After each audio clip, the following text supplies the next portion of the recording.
Welcome sa mga tropa natin dyan. Today's episode, pag-uusapan natin ang isa sa pinakamalaking hamon ng mundo, ang global food security o ang seguridad sa pagkain. Tama ka dyan, partner. Simple lang pakinggan pero malaki ang epekto lalo na sa mga mahihirap. Pero bago lahat pakilala muna natin mga tropa for today. Hi, I'm Sarah, one of your hosts. I'm Alena. Hi, I'm Faith. Hello, I'm Cleo. What's up mga peeps? Vince here. Hello po, ako naman po pala si Lovie.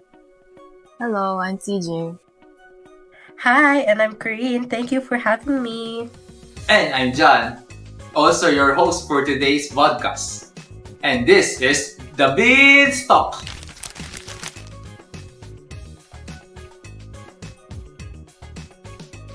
Happy naman. Nag-movie marathon with my loved ones.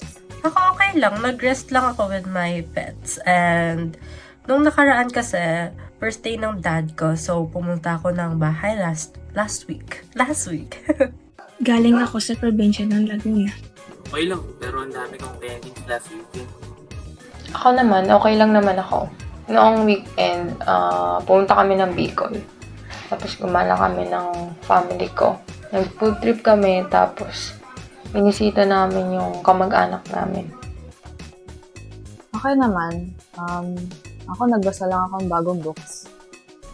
Nag-beach trip with my fam sa La Union. How about you, partner? Sing! Beach trip with my parents in Boracay naman. At dahil nakamusta natin mga guests natin ngayon, ready na ba kayo sa ating discussion?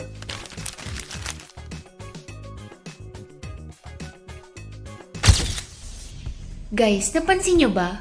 Patuloy yung pagtaas ng bilihin. Ay girl, totoo. Ultimo 500 pesos. Kulang na kulang para sa isang pamilya. Sa per-branded mo, hirap ka na makabili ng gulay, isda, manok, halos lahat tumataas. At balita ko rin patuloy pa ito sa pagtaas. Sa pagbabagong panahon katulad ng malakas na bagyo na nagdulot sa pagbaha, lalo naman ngayon kinukurakot ng mga kontraktor at mga politiko ang pondo ng flood control at matinding tagtuyot sa tag-init. Kaya nagkakagulo talaga kapag may problema sa governance, economy, at lalo na sa food security. Pero partner, ano nga ba ang food security?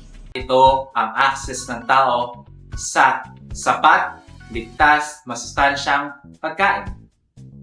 Physically, socially, and economically. Akala natin basta may pagkain lang, no? Pero hindi. Importante rin na may access. Afford ba yan sa bawat pamilya? Kung safe ba? Exactly. Ito raw yung tinatawag nilang 4 pillars of food security. Availability, sapat ba ang pagkain sa bansa? Access, kaya ba ma-afford ng taong masustansyang pagkain? Utilization, nagagamit ba ang katawan ng maayos? Ligtas ba ang pagkain? And last, stability. Consistent ba ang supply kahit may problema o crisis?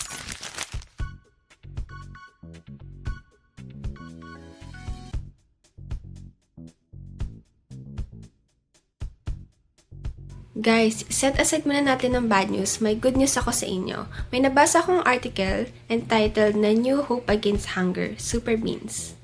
Super beans? Marble ng atake Pero seriously, sa Uganda, Africa, may mga scientists na nag-develop na tinatawag na super beans. Literal na lifesaver, guys. Mas dumami yung ani, mas kumikita yung farmers, and mas marami yung nakahain sa mesa. So basically, kung kaya ng beans na to sa Africa, pwede rin nating ma-apply sa ibang bansa. Innovation talaga yung susi. Like smart farming, climate resilient crops, and syempre, sustainable living. Yes, kasi kung gusto nating labanan ng gutom, kailangan natin ng tech, plus teamwork, plus sustainability. Alam niyo ba na ang super beans ay isang biofortified sa Uganda? Mabilis itong tumubo na tumatagal lamang ng 60 hanggang 70 days compared sa 90 days o higit pa para sa traditional na varieties. Nagbibigay daan ito sa mas mabilis na pag-ani and mas maraming ani. Promoted din ito by the government of Uganda and mga agricultural experts. lalo na sa mga hunger-prone areas ng Africa, para syempre may mapakain sila. Pero conventional breeding ito hindi GMO. That's true. Ginamit ang traditional genetic selection, meaning high yield to, tolerant din siya sa drought, and mabilis ito i-harvest. Guys, fun fact, may mga magsasaka na nagtanim sa bandang northern part ng Uganda. At naging solusyon ito sa pagdating ng 1 million hit refugees sa war-torn kapitbahay nitong sa South Sudan. Nabasa ko rin na ang International Center for Tropical Agriculture or CIAT ay nagpadala daw ng bean seed sa 30 countries para ma-adapt sa local farming needs. At may quote-unquote bean gene bank sila. Isa sa 2 bean gene bank sa Africa, storing 4,000 types ng beans kasama yung mga varieties na nawala sa Rwanda noon nung nagkaroon ng genocide. Grabe naman pala nangyari sa Rwanda. Ang bigat, no? Pero ang ganda ng purpose para hindi mawala yung food security.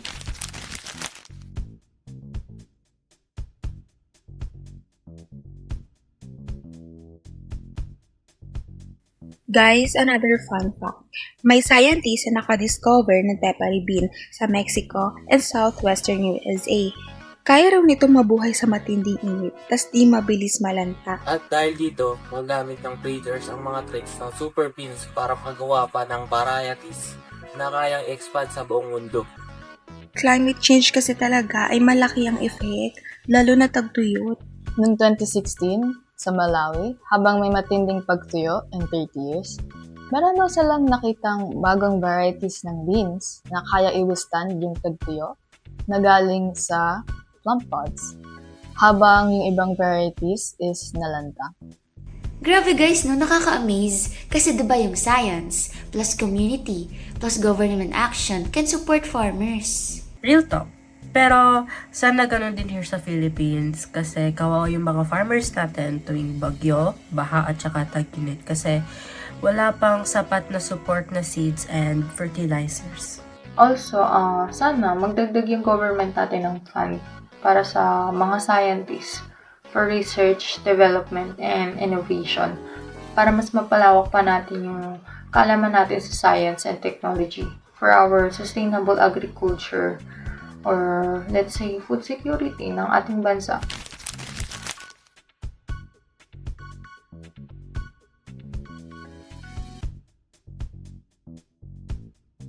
Alright guys, so pag-usapan naman natin yung evolving concept of food security. Alam niyo ba si Maxwell noong 1996, he identified the 3 paradigm shift. Si Prince alam to eh. Prince, why don't you explain us the 3 paradigm ni Maxwell? Okay guys, una na dyan ay yung dapat maraming pagkain. Daw to, dapat may access ang tao sa pagkain. Next naman ay livelihood, security. Nakadepende ang food security sa pinakita ng isang tao. Kapag stable ang trabaho, mas secure ang family from hunger, right? And last guys, hindi lang daw dami ng calories ang basihan. Dapat may sapat na nutrition na makukuha sa food na kinakain natin.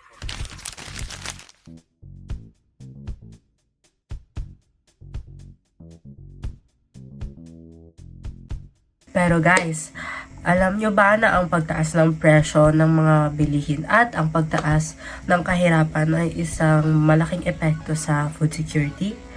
Kasi noong 2007 to 2008, milyon-milyon ang bumagsak sa poverty dahil sa food price crisis.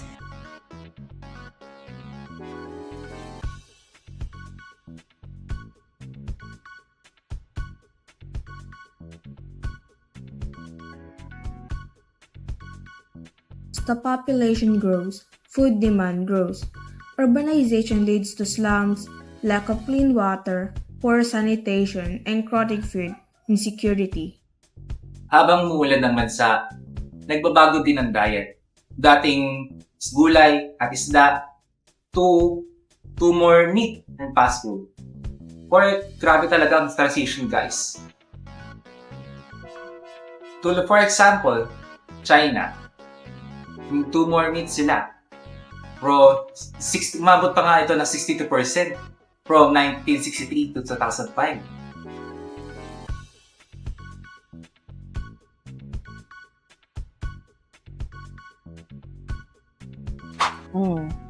Ano nga ba yung biofuel? Parang ko lang yan narinig. Ang biofuel ay gawa sa plant starch, oil, animal fats, and sugars. Pero alam nyo ba na naging controversial ito dahil daw ginagawang gasolina ang pagkain at sabi ng UN, ito daw ay recipe for disaster. Imagine nyo guys, halos kalahati raw ng pagtaas sa konsumo ng mga pangunahing pagkain noong 2006-2007 ay dahil sa biofuel, sabi ng IMF.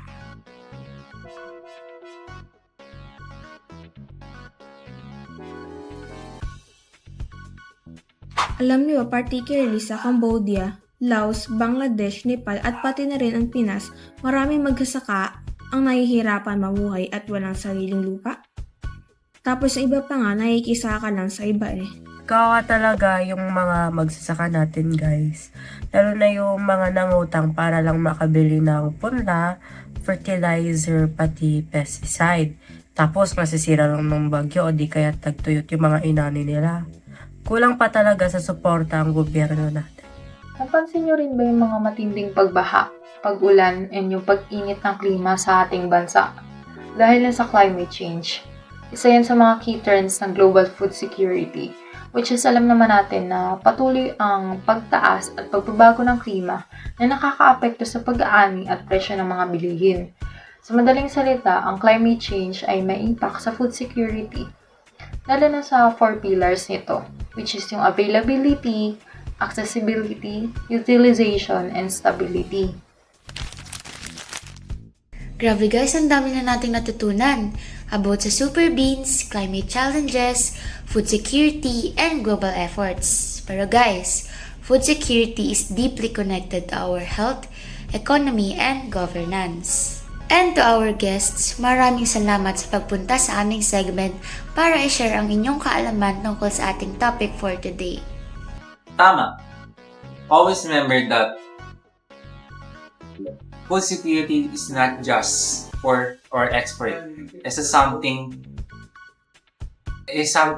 first every person, every family, every nation is must fight for.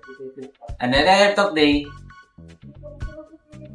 food security is not just feeding people. It's something giving them a chance to live, grow, and learn. Sana nadagdagan ang awareness nyo tungkol sa global hunger challenges at solution like sustainable farming at crop innovation. Hanggang dito na lang muna mga katropa. Kung nagustuhan niyo ang discussion natin, don't forget to follow and like our channel for more episodes. Dito sa Beanstalk, our mission is simple. To grow conversation that matter. Thank you for joining us today. Hanggang dito na lang tayo. I hope nag-enjoy kayo at marami kayong natutunan for today's episode. Do not forget like and follow for coming episode. Paalam at salamat.